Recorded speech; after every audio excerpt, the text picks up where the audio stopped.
didinya maling, didinya zina, saha nu gagah, saha nu menang tuh percaya bahwa langit bumi nangieun Allah. Kangjeng Nabi Nuh diutus kita iman ke Allah disangsarikeun 950 tahun. Kangjeng Nabi Nuh umurna 1000 tahun, 950 tahun eueuh nu iman eta dakwah. Ya Allah ya Rabbi, urang mah nyeun pondok kakarak 5 tahun eueuh nu mondok bae geus frustasi. Urang dakwah eueuh nu ngadengekeun bae geus frustasi. Deuleu Kangjeng Nabi Nuh 950 tahun eueuh ngan Kangjeng Nabi Nuh terus bae tabah diusir bala Kangjeng Nabi Nuh. Tidinya instruksi Gusti Allah nyeun kapal. Nyeun kapal Kangjeng Nabi Nuh. Sari-sari no. Ai nyeun kapal mah deket laut, lain di tengah-tengah negara. Sia mawana ka ditu kumaha jeung leumpangna kumaha? Kapal mah ayana di laut. Cek Kangjeng Nabi Nuh kulama instruksi ti Gusti Allah lah, udah sok Allah-Allahan. Edan sia mah Nuh. Geus teu dianggap tapi tetep bae Kangjeng Nabi Nuh terus kesimpulan nama Nuh, awas ieu umat teu disiksa. Saha anu iman kuateun. Kangjeng Nabi Nuh dakwah, awas siksa ieu mah bakal datang. Nu iman naik ka dieu. Naik anak Kangjeng Nabi Nuh. Opat Yapis, Ham, nah Kanan. Nu tilu asup ka laut ka parahu, nu hiji Kanan mah henteu. Anak sorangan Kanan teu percaya ka Abah. Teu percaya ka Abah Nabi Rasul. Masya Allah, mailah cerita tilkal qura tun negara anu baheula ahlina iman ka rasulna. Begitu Allah ngutus Kangjeng Nabi Nuh alaihi salam, umat tetep bae henteu iman, siksa ku Gusti Allah. Tilkal qura, tuh negara itu disiksa ku Gusti Allah. Nomor kedua negara kaum Samud eta adalah kaum Kangjeng Nabi sallallahu alaihi wasallam. Eta ngaranna Madain Soleh. Lamun Kangjeng Nabi nyaritakeun dina kitab Bukhari hadisna aya Batnul Wadi ketika Kangjeng Nabi di Dzulhulaifah. Kangjeng Nabi teh cicing di Batnul Wadi, antara Batnul Wadi jeung Yordan didinya aya ngajana Madain Soleh. Lamun dina Al-Qur'an aya surat Hijr, eta surat Hijr teh eta. Tuh didinya lah disiksa kaum Samud teh. Lamun terus urang ka Yordan aya Petra di ditu tersisa ditinggalna. Tilkal qura disiksa kaum Samud. Mana deui? Tuh Ad, kaum Ad. Di mana Ad? Kaum Ad teh antara suhu di Arab Madinah, antara Madinah jeung Yaman. Belah ditu aya Ahqaf ngaranna. Mentak dina Al-Qur'an aya suratul Ahqaf. Ahqaf eta dataran luas, dataran pasir. Urang mah nyebutna gurun pasir Sahara ngaranna Ahqaf. Teh lamun urang dina Al-Qur'an mah suratul Ahqaf Yaman. Kaum Ad di Yaman, ditinggalna kaum Ad. Mentak diutus Kangjeng Nabi Hud alaihi salam Yaman. Mentak aya kuburan Kangjeng Nabi Hud di Yaman mah osok dihaolan. Wah, ramena luar biasa. Ditinggal para nabi di Yaman. Kangjeng Nabi Sulaiman aya di Yaman, ditinggalna Kangjeng Nabi Sistea. Kemudian Kangjeng Nabi Hud ge aya berbagai nabi-nabi jeung wali-wali. Nu mantap paling istimewa sadunya adalah Yaman. Sunina kuat jasa gempur ku Yahudi. Moal bisa Yahudi ngagempur eta lamun tanpa make umat Islam dicuci otakna, anak buahna teh dicuci otakna supaya menyatakan Islam teh seperti ieu. Jadi kena ISIS berangkat. Kuari ku ISIS diacak-acak kuburan-kuburan teh. Wah, kiai-kiai terus dibeakeun. ISIS terus bae. Iyalah supaya jadi Wahabi. Sebab ku Wahabi Yahudi ngeunaheun jasa. Ku Yahudi mah ku Wahabi mah Yahudi teh ngeunaheun jasa. Nek nyaplokna naon ge. Itu hasil-hasil bumi teh ngeunaheun jasa. Selama make Sunni ortodok lamun di Irak mah Islam ortodok. Ahli toriko iya bahaya. Urang teh teu meunang nyaritakeun tentang tuh Tuan Abdul Qadir. Urang teu meunang nyaritakeun tentang Kangjeng Nabi urang teu meunang nyaritakeun tabaruk. Yahudi teh ngaulahkeun hese ku Yahudi mah melalui Wahabi. Kos kitulah kuari asup ka Indonesia Wahabi. Syiahasu. Mentak lobalah pertanyaan-pertanyaan mahasiswa untuk mempertanyakan kebenaran kewalian Maulana Hasanuddin, mempertanyakan kebenaran kewaliannya Syekh Yusuf, mempertanyakan kewaliannya Syekh itu Asnawi, mempertanyakan kewalian Wali Sanga. Ketika orang nyaritakeun nyana wali, apa dasar kewaliannya? Coba, lamun tahun-tahun sabaraha naon ditinggalna. Nah, ketika orang nyaritakeun Cirebon, Syekh kitu Syarif Hidayatullah dideuleu ku urang keramikna, dideuleu ku urang potongan bangunanana, ieulah ngajadikeun mitos, maka didinyalah bakal kanyahoan tahun sekian. Maka dengan ayana kos kitu jelaslah kewalian Syekh Syarif Hidayatullah dihancurkeun kunyana supaya anak incu urang ulah bisa nyaritakeun deui. Di urang tidak menutup kemungkinan bakalna Cirebon hancur, Wali Sanga kabeh dihancur-hancurkeun, Banten ge neuk dihancurkeun.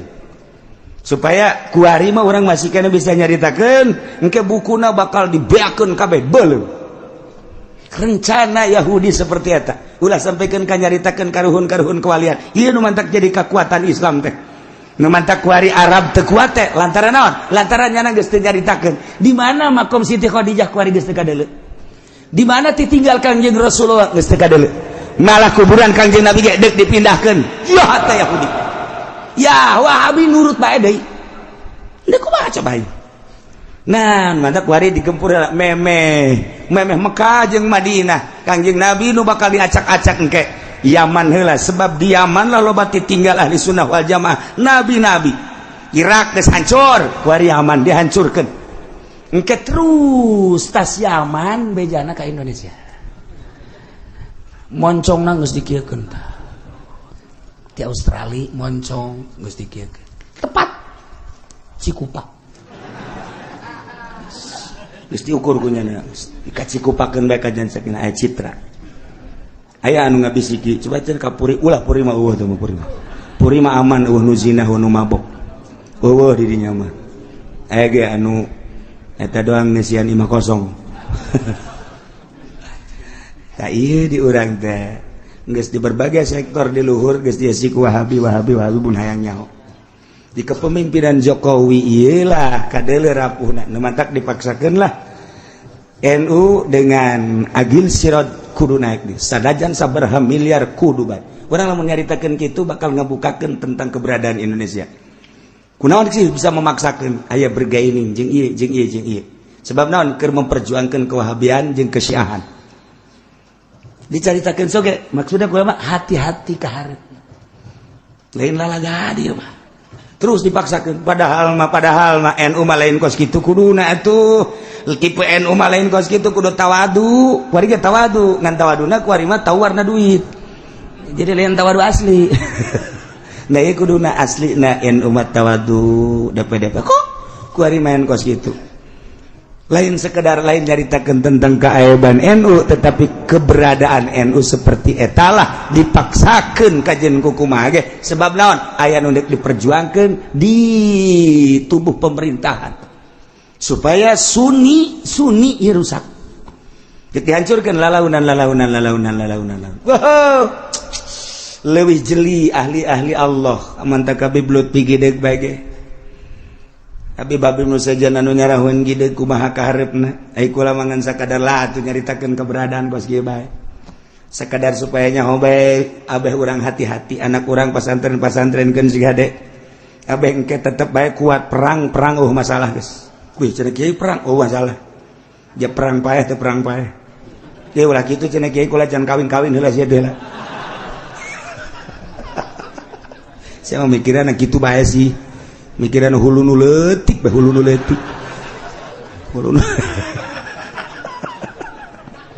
kula mah inget mikiran hulu nu leutik sok inget ka jelema ku boga pamajikan opat ya tangan ku nyana diatur cak nyana teh kieu nya pokona mah asal giliran sia datang ka imah aing ka dieu sia balik isu kana ieu datang jadi awewe nu datang sebab ai mapan boga pagawean dakwah teh dagang teh dan lain sebagainya geus sia kudu nyaho saya datang ke waktuna masing-masing geus itu persetujuan pemajikan wafat oke. Gara-gara nama iya tah hulu nu leutik aing jadi inget bae tungtung nama.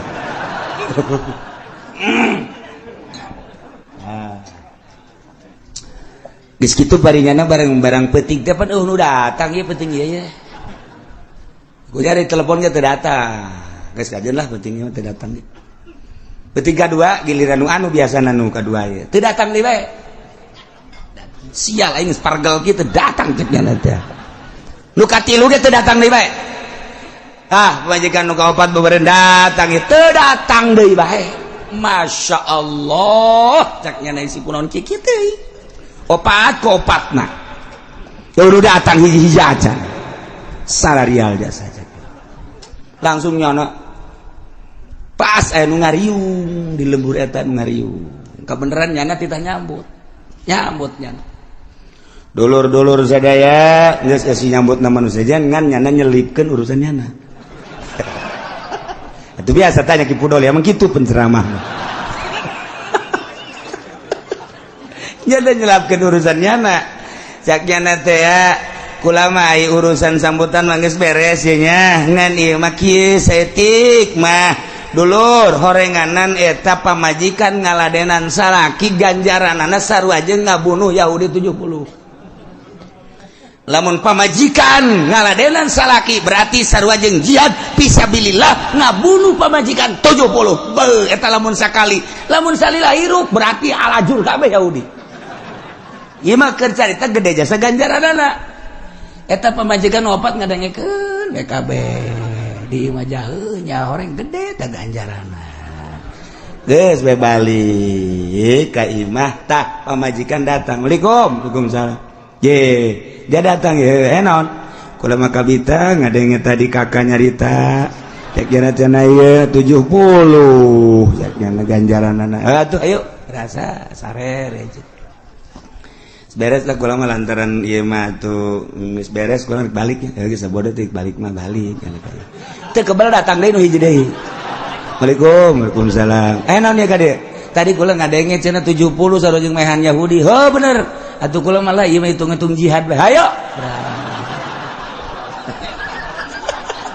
geus beres nu kadua balik nu katilu datang deh. Waalaikumsalam. Aya naon ieu penting-penting ada kula ngadenge tadi kabita ajaknya na sarua jeung ngabunuh 70 Yahudi kula ge hayang hayo atuh ayo berangkat deui beres eta nu kaopat dipaksakeun ku nyana aju ngomong jaknya na beuh horeng lain Yahudi nu pae aing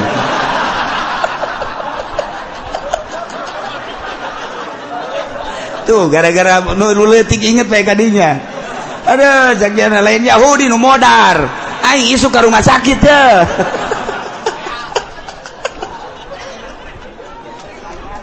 Masya Allah karena geus teu kudu obat-obat hiji bae urang nu teratur ngan lamun hiji kurang ya dua lah masalah lah gitu. Ngan nu teratur rasa penting dihijikeun gitu atuh teu mah modarnya na tuh. Masya Allah tilkal qura itu negara-negara nu tadi dicaritakeun teh aku kaula dicaritakeun ka anjeun Muhammad tina caritaan-caritaan ahlina itu tadi Kangjeng Nabi Nuh kemudian itu Kangjeng Nabi Saleh kemudian Kangjeng Nabi Hud umat tadi siksa al-Aqab nah etalah Kangjeng Nabi Lut Yordan terus kebelah itu urang endek gitu ka mana ke arah gitu Palestina didinya antara Yordan jeung Palestina didinya teh naik kadinya tah eta teh aya tanah anu dibalikeun ku Gusti Allah handap jadi luhur-luhur jadi handap tandus hideung ku ari ge teu bisa didatangan panas nu dipager ku negara Yordan eta Kangjeng Nabi umat Kangjeng Nabi Lut umatna siksa numantek Kangjeng Nabi Lut na disalamatkeun ku Gusti Allah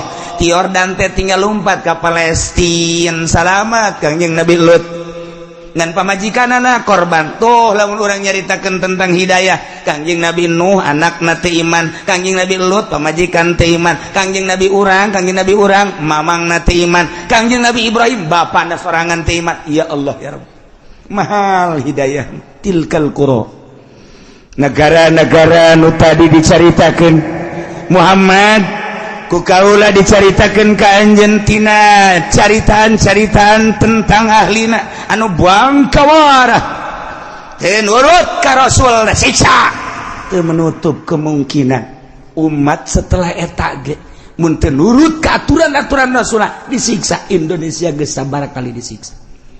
Nu tatadina Jawa, nu tatadina Banten jeung Sumatera ngahiji kuari jadi pisah lantaran Gunung Merapi. Jadilah Selat Sunda di dunia teh eta teh siksa terus datang ka dieu ka maut. Tsunami teh anu mun Qur'an kuari eta teh siksa. Masya Allah karim geus sabaraha ieu urang jutaan manusia nu tersiksa kok teh dijadikeun barometer teu dijadikan ibrah si urang teh jadikeun. Apakah can jelas kitu umat nu baheula disiksa tanjakeun kuari nu Batak Tasikmalaya Galunggung disiksa tanjakeun kunaon eta kredit ditanyakan kredit teh ahli-ahli kreditnya tuh orang dinya orang kitu ranca paku terus orang kanya lu kredit nu mantak eta kamari ieu kitu Padang eta Padang teh dibelebeskeun ku Gusti Allah datang ka kuari wallahu alam kumaha gunung nimpah negara eta datang ka kuari sabaraha ribu manusia kunaon eta tanyakeun Padang emang kumaha gitu Padang. Ya Allah ya Rabbi eta nu mantak Aceh disunamikeun di Aceh kunaon ganja nu luar biasa dikirim ke unggal negara lewat Merak lewat Singapura dan lain ganja datang ke kuari nu ngaran ganja di non gitu ngaranna di dinya di Aceh jadi sorangan. Masya Allah nu mantak kuari urang lamun dahar di Padang sing hade ngeunah keberesna tunduh eta teh make ganja. Make ganja itu lina lawar. Jadi persediaan biasa, jadi makanan biasa orang di Padang di Aceh di ditu mah orang mun namu ka Aceh lamun urang teu ngarti ka agama ketika masak di ganjaan nikmat di daharna teu kebal PS ganja jadi sorangan. Lamun urang nyaritakeun ganja di Aceh jadi sorangan, urang nyaritakeun di Yordan eta teh kitu zaitun jadi sorangan.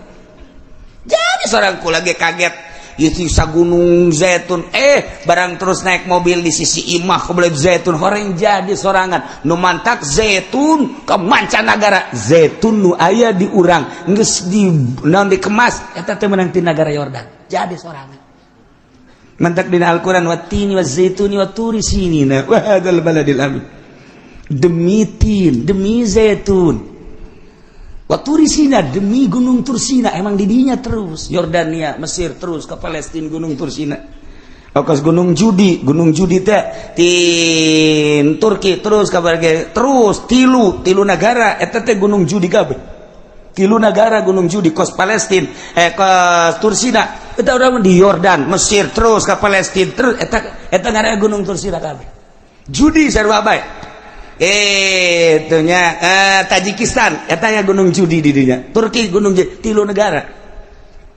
negara Afghanistan terus kan itu eta gunung Judi kabeh. Masya Allah urang mah menyaritakeun gunung santri cerah hiji urang gunung Karang eta loba gunung Karang tapi nu kanyahoana mah nu gedena bae kos kitulah di urang mah di luar negeri bang tuh gunung tilu negara urang kula nanyakeun mana ieu gunung Tursina sugan kula mah cara gunung santri horenganak ada kulu cenah Tursina. Masya Allah kula nanya tak kagaibna ieu mana gunung Tursina gunung Tursina cenah ada kulu Tursina kabeh Tursina teh di dieu datang Yordania Mesir terus ka ditu Palestina ada kulu Tursina. Oh cek kula teh ieu mah aing lain etan mah ditanyakeun gae urut Kanjeng Nabi Musa mana gerib cek nya sakedeng deui pas sakedeng deui geus deket akan lantaran penting dibejakeun tah ieu ceritakeun gu nyana ieu lah gunung urut Kanjeng Nabi Musa itu mun kurang turun bisa kan teu caknya teh jahat di lo bagarong ulah peuting kebenaran lewat karinya peuting ngan neuleu doang ieu dibejakeun punyana ieu lah Gunung Tursina urut Kangjeng Nabi Musa ngan lamun peuting henteu ngajamin keamananana sebab daerah dieu jahat-jahat keneh paingan aya polisi setiap mobil aya polisi dikawal ku polisi. Masya Allah horenganan kejahatan anak luar biasa. Tilkal kuro tuh negara-negara ikir cerita negara-negara anu ku Gusti Allah dicaritakeun ka Kangjeng Nabi urang anu diturunan rasul-rasul urang mah jauh teuing urang nyaritakeun negara urang bae tuh Aceh jadikeun kumaneh contoh tuh Tasikmalaya jadikeun contoh tuh kitu Sukabumi jadikan contoh tuh Padang jadikan contoh kadek ulah datang tai goyang tuh Yogyakarta kudu kumaha tuh iman ka Allah subhanahu wa ta'ala. Bangsa Indonesia cek Gusti Allah loba teuing sa Indonesia mah sapuluh Jawa bating Provinsi Jawa Barat gede teh Banten Sabanten guys cukup Sabanten malah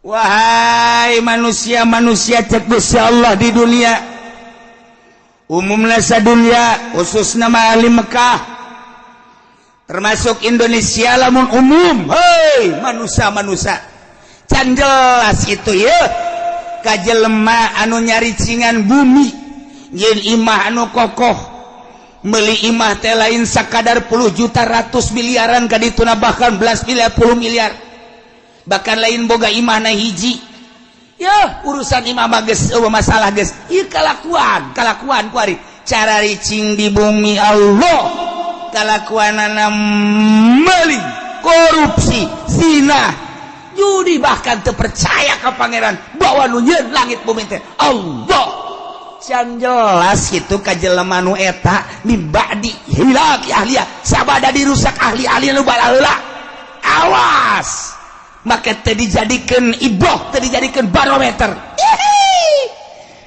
allau nasa'u asabnahum bi dhunubihim kaon sia lamun aing ngersakeun sarua aing nyiksa ka sia sakumaha buat ku dosa-dosa sia lamun sia dosana sida sarua jeung umat Kangjeng Nabi Lut ngadumling moal henteu ku aing disiksa saperti Kangjeng Nabi Lut umatna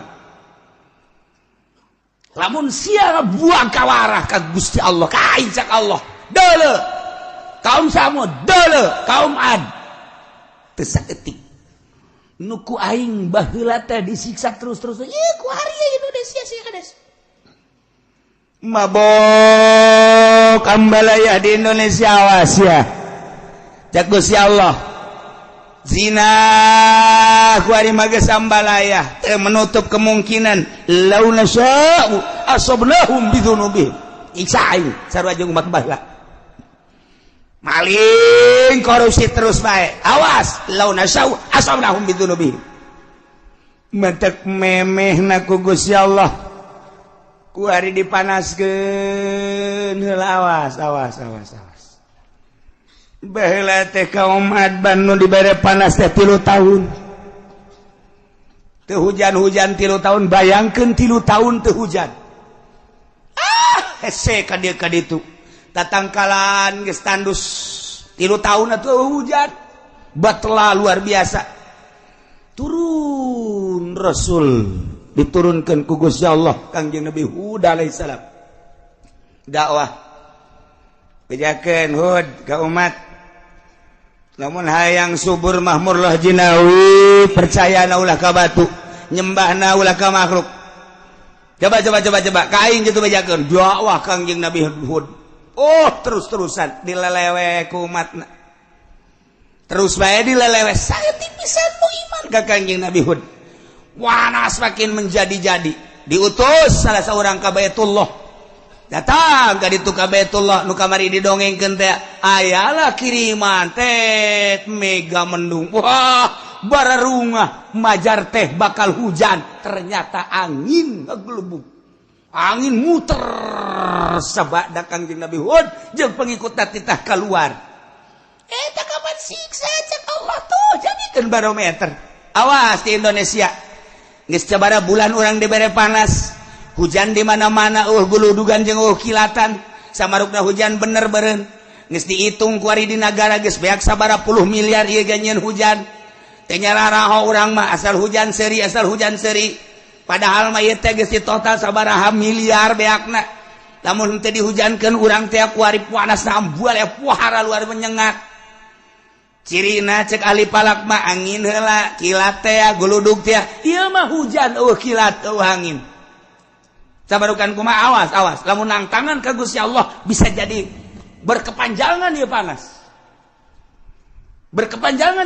Tangerang geus kekurangan cai pasokan air anu bakal ka Jakarta teh anu geus ka Jakarta ditutup lantaran untuk wilayah Tangerang ge kekurangan Serang geus kekurangan cai ku ari mah kamari ieu rong Perpak Purwakarta di Purwakarta geus batela kurang cai Karawang ge lamun teu ngandalkeun Jatiluhur mah geus eueuh cai Allah maha kawasan ke kumaha meureun ke sanajan aya Jatiluhur wallahu alam ngan tetep bae urang ngadoa mah tetep ngadoa bae ngan ieu disiksa mah babari jasa teu puguh teu karu sadane macet siksa teh Allah da kumaha coba ieu terus urang ka Jawa Tengah ka ditu kurang moga informasi di Yogyakarta geus parah jasa eueuh cai tapi ieu urang masih kene leha-leha kene zina nu mabok-mabok pemerintah korupsi terus bae nang tangan Allah awas berkepanjangan ieu keur ditegor ku Gusti Allah awas mentak lobakeun lah istighfar ka Gusti Allah Subhanahu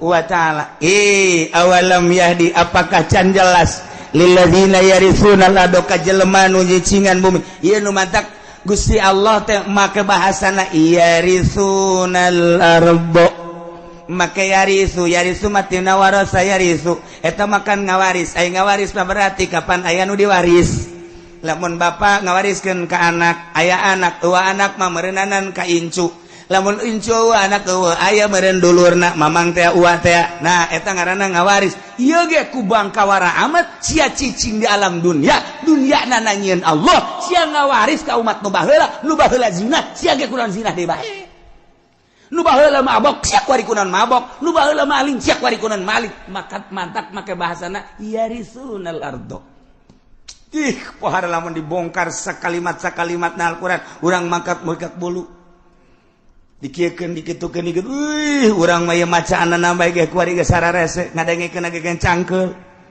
padahal mah kurang kumaha kopi geus ngarokok geus bubur geus segala wuduk segala tetep bae ku ngadengekeun cangkeul geus neuleuh deui ka jam bangun dek demo teh ka aing sia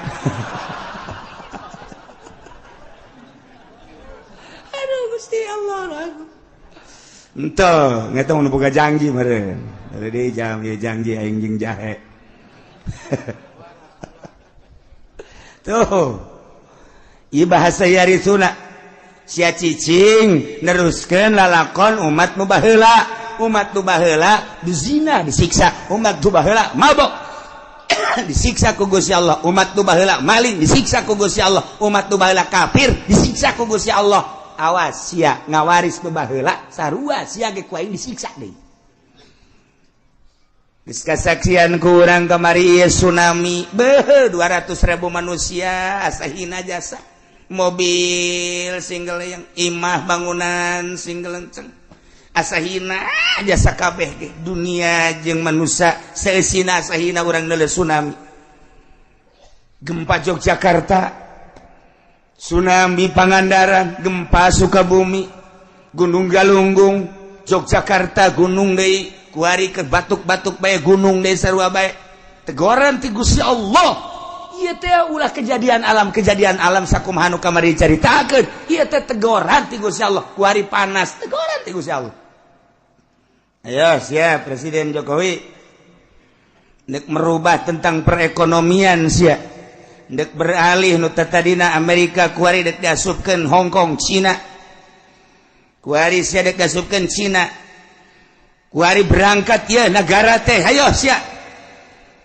Amerika tetep bae terus mendesak Cina geus diasupkeun ka urang geus dibuka lebar-lebar asup ka urang sementara jeung Amerika ge can selesai dolar ditaekeun ku Amerika tina 9 naik 10 naik 11 naik 12 naik 13 kuari geus 13,9 geus 14 ayo sia udag-udagan jeung aing berangkat sia Cina cek Amerika perang Cina jeung Amerika di negara urang ti perekonomian urang teh naon urang teh naon kok jadi kos kieu sih kok jadi kos kieu sih kok beusi meuli 2000 ngajual puluh 1000 kok beusi meuli 3000 dijual 2000 atuh ieu mah bebeakan ka kolor-kolor ieu mah lain gulung tikar gulung balik ieu mah tuh tidak kumaha aja bayu perang urang teh nyaho bangsa Indonesia mah kulantaran bodoh atuh seserian bae bodoh orang Indonesia mah teu nyahona naon ieu teh keur perang Cina jeung Amerika di bidang perekonomian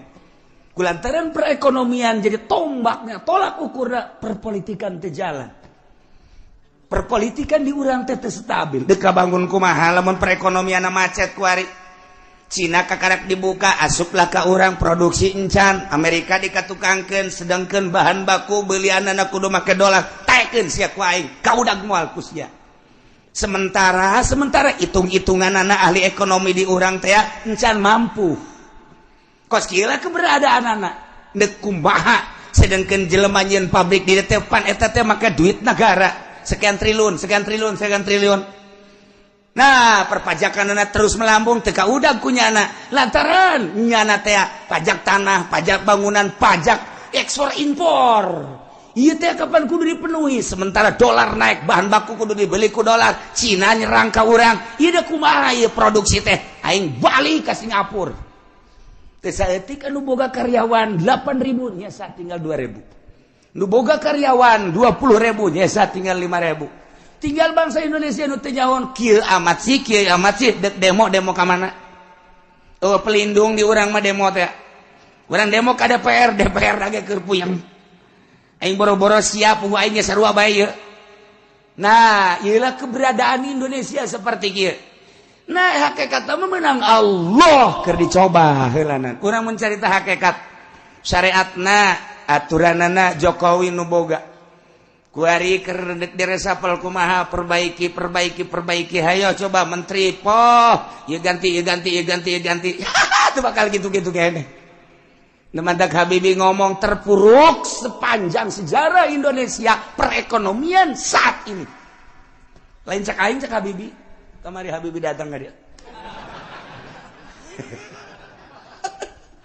kumaha nah ieu keur carita keberadaan negara kemudian panas sakallah ayo sia dek jeung aing udag-udagan sia ayo sia dek ngaluhurkeun pertanian Jawa Timur akan ditingkatkan pertanian Jawa Tengah Jawa Barat geus dipersiapkan di Palembang di Medan di berbagai daerah pokoknya ditingkatkan pertanian sebab naon perekonomian bakal macet kunya geus kitu ieu perekonomian industri bakal macet sebab moal kaudag melalui dolar ditaekeun ku Amerika ayo hayang nyaho udag-udagan perang Cina jeung Amerika asal Cina naik perang lamun Cina terus memaksa dolar bakal 15 lamun Cina terus bae ku Indonesia dibere diketeruskeun naik 16.000 je dari kumaha eta mah perang nyana ayo cek Amerika je pas gitulah perang beda deui jeung perang di Irak lain deui di Irak mah ai di Irak mah Saddam Hussein teh je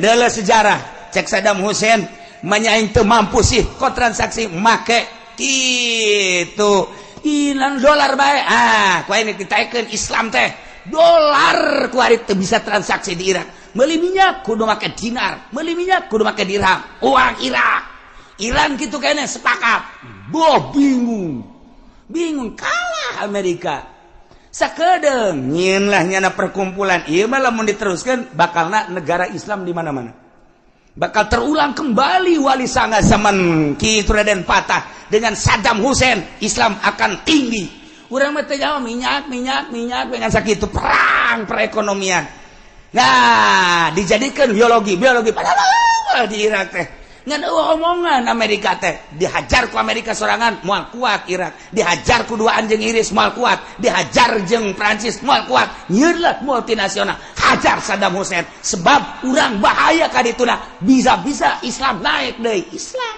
nu mantak merudah sadunya kamari mah tanpa aya nu nitah spontan. Tuh lamun dibuka sejarahna kos gitu. Kuari di Indonesia geus tah geus carita Irak tamang geus beres tamang geus. Beres geusan tamang geus. Geus geusan heulana. Kuari urang mah carita Jokowi. Presiden urang eta kajen kumaha ge. Je, perang Amerika jeung Cina. Ayo udah-udagan sia. Kamu bisa henteu sia. Ketika Cina terus yen naik jeung uang Cina naik yaitu dan non Amerika masih kena siap naik deh dolar mual kuat kajian hukum nu mantap cik Jokowi urang kuari mah beralih ke pertanian urang siapkan pertanian wah geus disiapkeun nya lagi geus boga pemikiran ieu mual kuat ngudag dolar Amerika teh mual kuat geus urang kana pertanian cak Allah lain kitu titah ibadah atuh ka aing jas siang ngandelkeun pertanian teh ngandelkeun hujan panaskeun ku aing sia lain titah ibadah nangal udag-udagan bejakeun para ulama nu sekeliling mengelilingi Jokowi titah ibadah ka Gusti Allah kitu masyarakat ulah udag-udagan yang ka kawasan Allah lamun dipanaskeun panas anu luar biasa deuleu India deuleu Pakistan brek parah di tropis tinggal tropis Allah maha segala-galana awalam yahdi apakah teu jelas ka jelema anu seakan-akan mempusakai bumi cicing teh nyana jadi warisan dianggap pusaka bisukna cicing imah-imah sangeunahna bae sabada dirusak ahlina nu baheula encan jelas Allahuna sya'u lamun teh mah kaula ngersakeun asobnahum kaula ge bakal ngeunaan ka manehna siksa ku sebab dosa-dosa nawas wa natba'u ala qulubihim fahum la yasma'un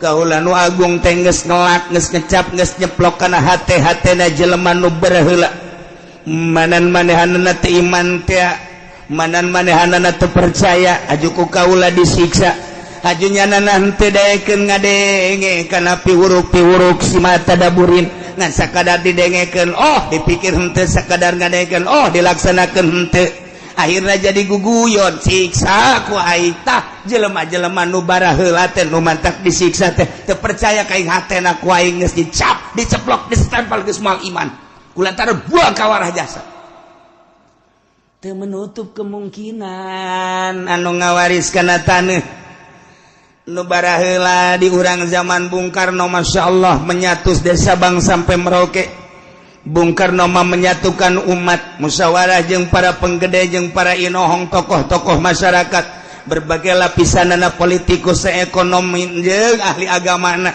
kiai diajak musyawarah yuk urang nyatu nya hiji dari Sabang sampai Merauke istimewana Bung Karno tapi kuari berpecah belah kuari ge kapan geus hampir memaksakeun sabenerna per provinsi kulantaran naon asah henteu kageroh kuari lamun Aceh kuari geus memecahkeun diri Papua geus hayang misahkeun diri kemudian Banten ge Banten selenting-selentinganan geus hayang misahkeun diri kulantaran naon eta teu kageroh permasalahanna henteu kageroh geus dijieun otonomi daerah kuari mah tuh pelaksanaan pembangunan kumaha sadaerah-sadaerahna pemasukan gede hebat berendaerah pasukan letik berarti aya-ayana dilaksanakeun geus otonomi daerah tapi tetep bae otonomi tinggal otonomi jalan mah tetep bae renjul bae deuk kumaha deui atuh deuk kumaha deui horenganan sistem nu aya di urang anu teu bagus atawa manusia-manusiana geus bohong kana sistem nu aya geus kudu dikumahakeun ieu mah keur nyaritakeun kebangkrutan urang diceplok ku Allah komo lamun datang ka lain sekedar mabok lain sekedar zinah lain sekedar korupsi bahkan manehanana kufur teu percaya ka Allah iya diceplok ku Gusti Allah asal geus karar itu deulekeun cak Allah launa sya'u asabnahum bidzunubin siksa ku aing teu menutup kemungkinan cara umat nu baheula jaga kurang tina siksa Allah urangna babalik ka Gusti Allah subhanahu wa ta'ala tilkal quratuh kampung tuh negara tuh kota allati maradzikruha nu geus dicaritakeun tadi geus kaliwat naqussu alaika kaula nu agung nyaritakeun ka anjeun ya Muhammad he Muhammad min ambaiha tina caritaan-caritaan eta negara tuh deuleu ketika di Irak bangkawarah manusia setelah Kangjeng Nabi Adam turun di India kemudian anak baranakan Kangjeng Nabi Adam teh kemudian tes Kangjeng Nabi Adam Kangjeng Nabi Idris di Irak dilanjutkan ku Kangjeng Nabi Nuh alaihis tilkal qura tuh kampung Irak tuh negara Irak utara di situlah Kangjeng Nabi Nuh dilahirkan di dinyalah Kangjeng Nabi Nuh dakwah di tengah-tengah masyarakat anu wah luar biasa biadabna didinya maling didinya zina saha nu gagah saha nu menang teu percaya bahwa langit bumi nangieun Allah Kangjeng Nabi Nuh diutus kita iman ka Allah disengsarikeun 950 tahun Kangjeng Nabi Nuh umurna 1000 tahun 950 tahun eueuh nu iman eta dakwah ya Allah ya Rabbi urang mah nyeun pondok kakarak 5 tahun eueuh nu mondok bae geus frustasi urang dakwah eueuh nu ngadengekeun bae geus frustasi deuleu Kangjeng Nabi Nuh 950 tahun eueuh ngan Kangjeng Nabi Nuh mah terus bae tabah diusir bala Kangjeng Nabi Nuh tidinya instruksi Gusti Allah nyeun kapal Kangjeng Nabi Nuh saling-sarikeun no ayeuna kapal mah deket laut lain di tengah-tengah negara sia mawana kali itu kumaha jeung leumpangna kumaha kapal mah ayana di laut ceuk Kangjeng Nabi Nuh kulama instruksi ti Gusti Allah lah udah sok Allah-Allahan edan sia mah Nuh geus teu dianggap tapi tetep bae Kangjeng Nabi Nuh terus kesimpulan nama Nuh awas ieu umat geus disiksa saha anu iman kuateun Kangjeng Nabi Nuh dakwah awas siksa ieu mah bakal datang nu iman naik ka dieu naik anak Kangjeng Nabi Nuh 4 Yapis Ham Sam nah Kanan nu 3 asup ka laut ka parahu nu hiji Kanan mah henteu anak sorangan Kanan teu percaya ka Abah teu percaya ka Abah nama di Rasul ieu urang teh ieu teh turunan 3 Yapis Sam Ham sakitu dijelaskan ku Kangjeng Nabi di hadis Bukhari Yapis bapak orang itu Sam bapak orang itu Ham bapak orang itu jadi orang teh keturunan tilu Kangjeng Nabi Nuh alaihi salam moal kaluar tidinya Arab turunan mah dijelaskan ku Kangjeng Nabi Arab turunan bapana kadituna ka Kangjeng Nabi anak Kangjeng Nabi eta kemudian ngatu kadu naon gatu ngaranna kitu Iran Persia ya eta keturunanna terus kayak Turki Cina ieu termasuk urang ieu ke urang lamun nyaritakeun hadis Kangjeng Nabi nu eta jadi kesaturunan-saturunan ka dieu hiji nu teu iman Kanan teu daek naik Kanan ka dieu cak Kangjeng Nabi nu ieu mah siksa ieu mah lah bah siksa di mana abi naik ka ditu ka tanggal kalapa ada liput sia tanggal kalapa ge bong moal mah nya tiba heula ge tilok tanggal kalapa tilok liput ku cai ieu mah siksa sadunya ieu mah moal bah paling ge lah kula mah lamun tanggal kalapa kaliput kula mah ka gunung geus atuh teh iman ngaranna ge terus disiksa teh naik di mana Kangjeng Nabi Nuh itu singgahna ieu gunung naon ngaranna kapal Judi dina Al-Qur'an Gunung Judi di mana eta di Turki nah jadi di Irak terus ngeungkeun kapal teh eureun-eureun di Turki tah eta lah kuari geus diketemukan di Gunung Ararat di dinya Turki aya kapal Kangjeng Nabi Nuh sebelah kirina sekitar bangsa 50 meter tidinya aya masjid masih aya keneh kuari ge masjid urut Kangjeng Nabi Nuh alaihi salam geus jadi batu masjid Kangjeng Nabi Nuh teh.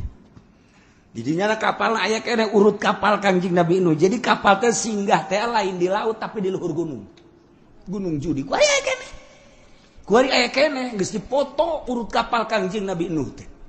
Kemudian laut nu pernah kitu diberangkatkeun ku kapal Kangjeng Nabi Nuh. Ku didinya mah ke satelit. Coba laut mana? Aya. Ku ari kecanggihan alam, kecanggihan alatnya seperti eta. Jadi kuari mal lebar kapal Kangjeng Nabi Nuh, panjang kapal Kangjeng Nabi Nuh diketemukan oleh 4 negara. 1 negara Amerika bersama-sama dengan Arab, nomor katilu Jerman, nomor kaopatna Irak. 4 negara Mesir, 4 negara iyalah anu terus menelusuri tentang kapal Kangjeng Nabi Nuh. Kuari geus dijadikeun kitu mitos. Nggak dijadikan kuari aya kapal Kangjeng Nabi Nuh, masjidna aya urut Kangjeng Nabi Nuh singgah di luhur gunung. Masya Allah. Aya 2 masjid, hiji di dinya, nomor keduana di Tajikistan. Nah jadi eta lamun urang ka ditu engke naik ka gunung bakal kapanggih jeung masjid urut Kangjeng Nabi Nuh alaihi salam. Ke lamun urang ka Tajikistan ka ditu ente naik kula balik. Para raih bisa sia di luhur gunung. Aya tapi maka kapal heli di sorotan ayat. Masya Allah, terbukti ya orang Amerika ingin membuktikan coba di mana sih ke Gunung Judi dan di mana sih singgahnya kapal dan bagaimana ditelusuri selama 5 tahun menelusuri eta. 5 tahun menelusuri eta, alhamdulillah terbukti. Iyalah geus dibukti-buktikan ku Gusti Allah nya nama asup Islam. Kemudian loba nu asup Islam di Amerika ketika manehana nyaritakeun tentang terbukti baheula zaman Kangjeng Nabi tutup ku Amerika teu meunang dicaritakeun. Bahaya ieu mah. Masyaallah maila keur carita tilkal qura tun negara anu baheula ahlina teu iman ka rasulna. Begitu Allah ngutus Kangjeng Nabi Nuh alaihi salam, umat da tetep bae henteu iman, siksa ku Gusti Allah.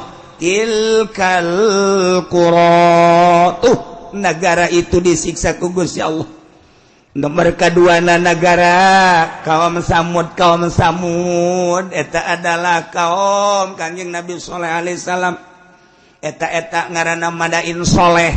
Lamun Kangjeng Nabi nyaritakeun dina kitab Bukhari hadisna aya Batnul Wadi ketika Kangjeng Nabi di Zulhulaifah. Kangjeng Nabi teh cicing di Batnul Wadi, antara Batnul Wadi jeung Yordan di dinya aya ngajana Madain Soleh. Lamun dina Al-Qur'an aya surat Hijr, eta surat Hijr teh eta.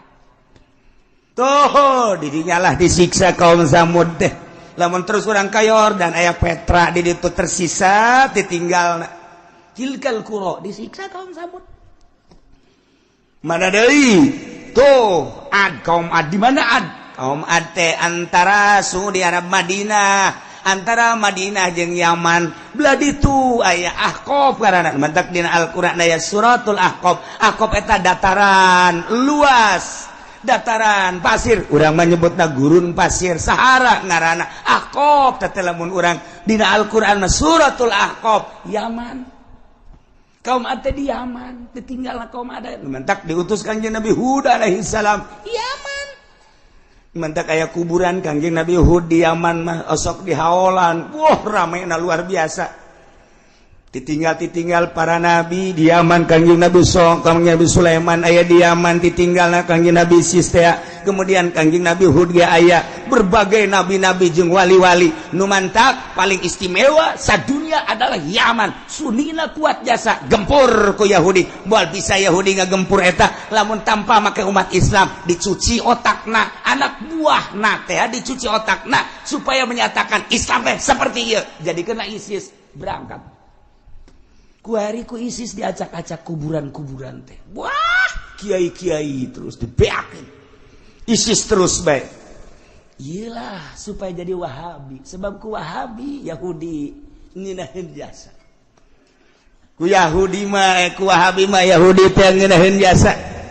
Nek nyaplokna naon ge itu hasil-hasil bumi tengeunaan jasa selama make Sunni ortodok lamun di Irak mah Islam ortodok ahli toriko ieu bahaya urang teh teu meunang nyaritakeun tentang tuh Tuan Abdul Qadir urang teu meunang nyaritakeun tentang Kangjeng Nabi urang teu meunang nyaritakeun tabaruk Yahudi teh ngaulahkeun hese ku Yahudi mah melalui Wahabi kos kitulah kuari asup ka Indonesia Wahabi Syiah asup.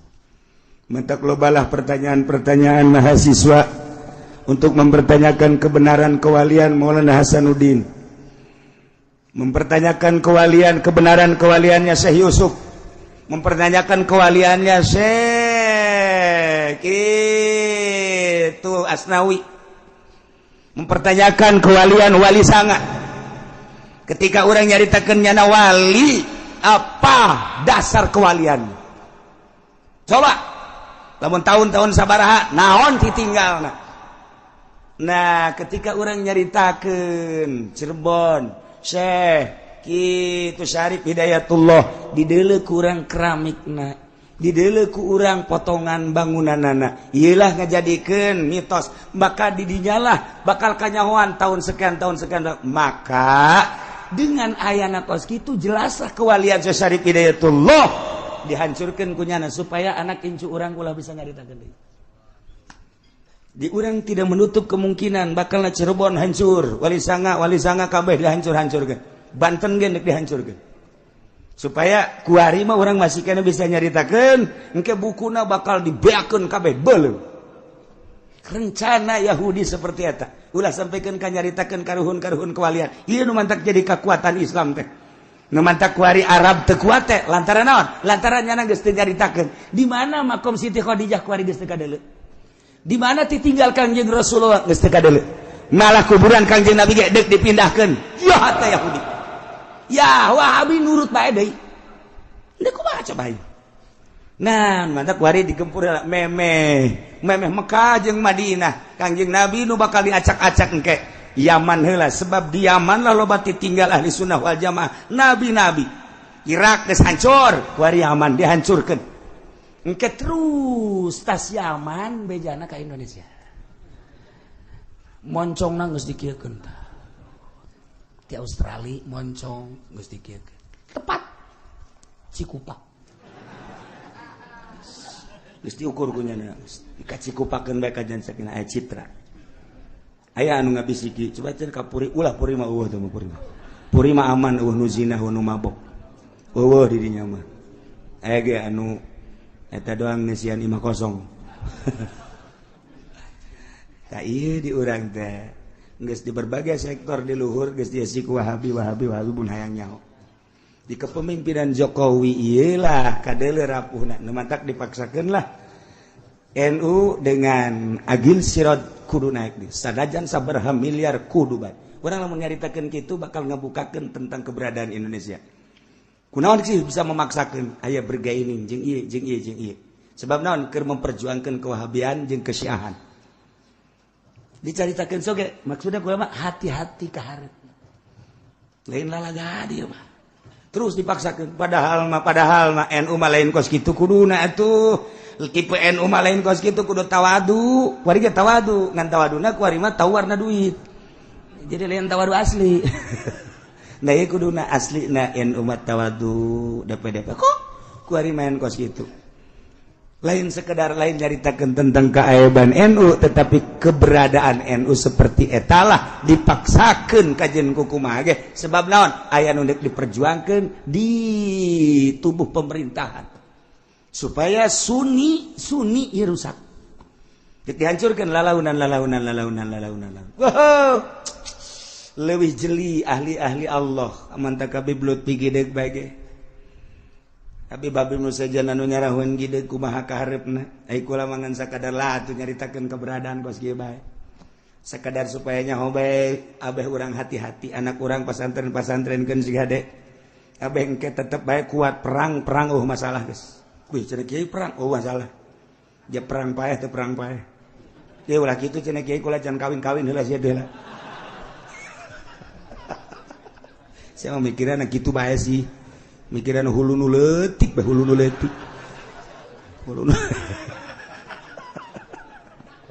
kula mah ingat mikiran hulu nu leutik sok inget ka jelema ku boga pamajikan opat.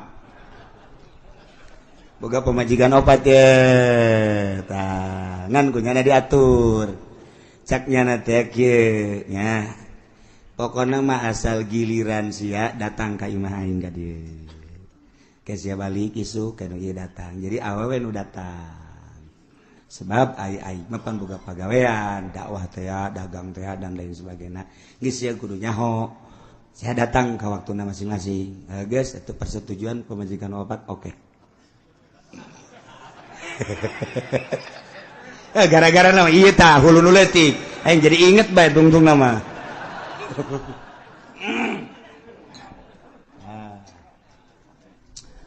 Geus kitu paringana barang-barang penting teh pan nu datang ieu penting ieu ya. Gue nyari telepon teu datang.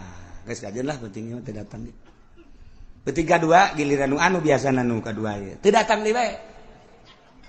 Sial aing geus pargel kieu teu datang cek nya teh. Nu katilu ge teu datang deui bae. Pemajikan nu kaopat bebereun datang ieu teu datang deui bae. Masya Allah cek nya si kunaon kieu teh. Opat ku opatna. Teu datang hiji-hiji aja. Salarial jasa. Langsung nyono pas nu ngariung di lembur eta nu ngariung kabeneran nyana titah nyambut nyana dulur-dulur sadaya geus esi nyambut na manusia ngan nyana nyelipkeun urusan nyana. Itu biasa tanya ki pudol emang kitu penceramah.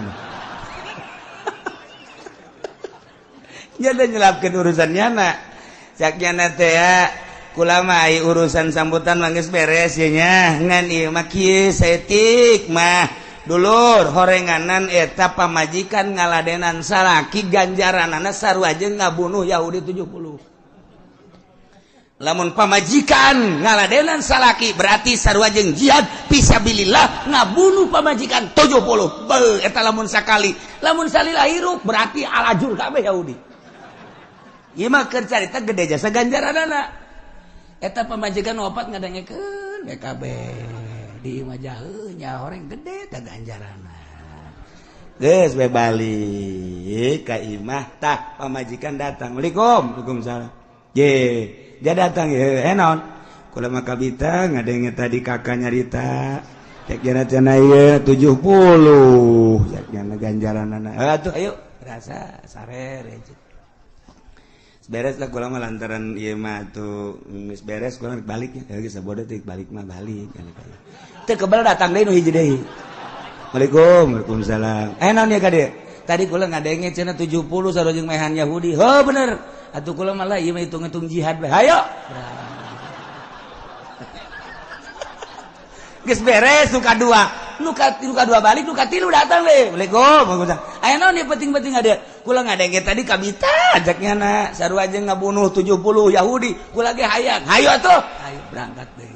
Beres eta nu kaopat. Dipaksakeun ku nyana. Aju ngomong jaknya na, "Beuh horeng lain Yahudi nu pae aing."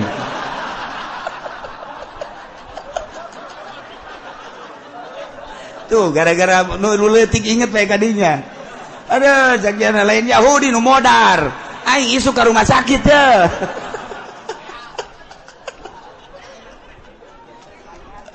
Masya Allah. Karena geus teu kudu opat-opat.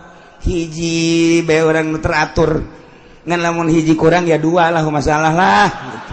Ngan nu teratur rasa penting dihijikeun gitu atuh. Teu mah modar nyana tuh.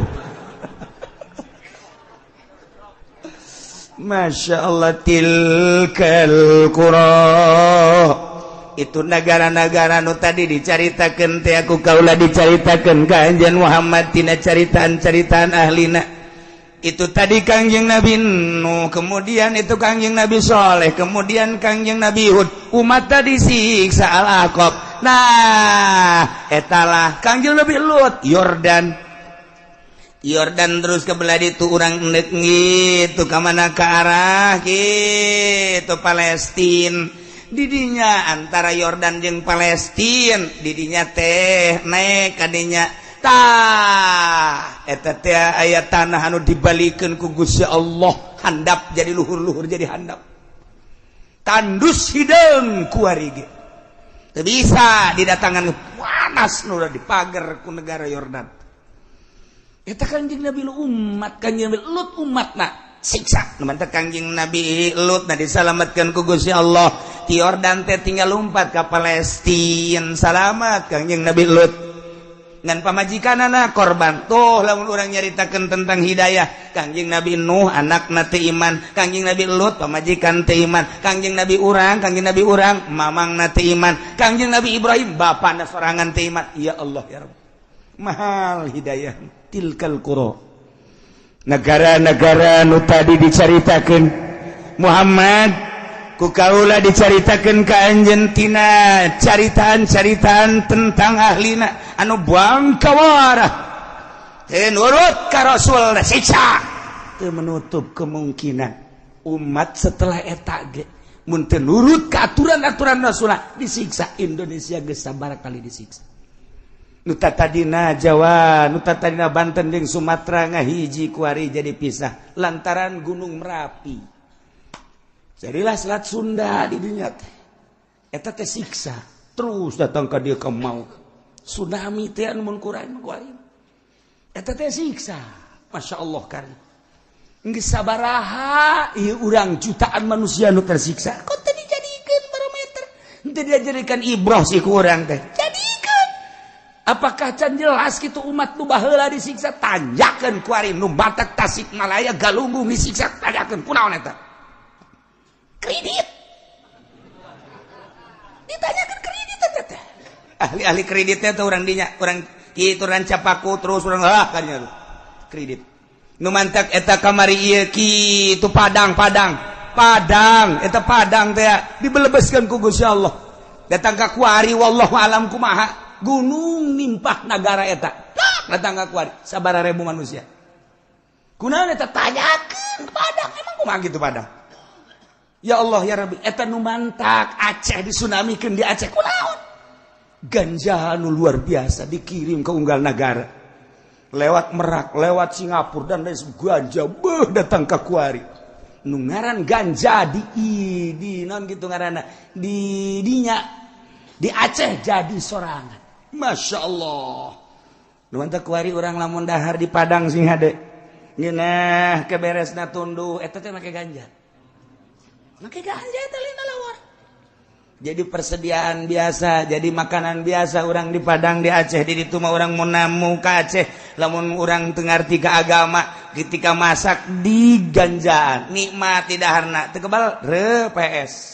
ganja jadi sorangan lamun urang nyaritakeun ganja di Aceh jadi sorangan urang nyaritakeun di Yordan eta teh kitu zaitun jadi sorangan jadi sorangku lagi kaget itu gunung zaitun barang terus naik mobil di sisi imah kebelet zaitun horeng jadi sorangan nu mantak zaitun ke mancanagara zaitun nu aya di urang geus di naon dikemas eta teh menang ti nagara Yordan jadi sorangan mantak dina Al-Qur'an watini wazaituni waturi sinina wa hadzal baladil amin demi tin demi zaitun Waturi Sina demi gunung Tursina emang didinya terus Yordania Mesir terus ke Palestina gunung Tursina okas gunung Judi teh di Turki terus ka terus tilu negara eta teh gunung Judi kabeh tilu negara gunung Judi kos Palestina kos Tursina eta urang di Yordan Mesir terus ka Palestina terus eta ngaranna gunung Tursina kabeh Judi sarua bae itunya Tajikistan etanya gunung Judi di dinya Turki gunung Judi tilu negara Afghanistan terus kan itu eta gunung Judi kabeh Masya Allah urang mah mau nyaritakeun gunung santri cerah hiji urang gunung Karang eta loba gunung Karang tapi nu kanyahoana mah nu gedena bae kos kitulah di urang mah di luar negeri mah tuh gunung tilu negara urang kula nanyakeun mana ieu gunung Tursina sugan kula mah cara gunung santri horenganan haja kuluh cek kana Tursina masyaallah kula nanya tak kagaibna ieu mana gunung Tursina enak gunung Tursina cek kana haja kuluh Tursina kabeh Tursina teh di dieu datang Yordania Mesir terus ka ditu Palestina haja kuluh Tursina Oh, sekolah teh ieu mah aing lain etan, aing ditanyakeun ge. Urut Kanjeng Nabi Musa mana? Oh, gerib cek nya.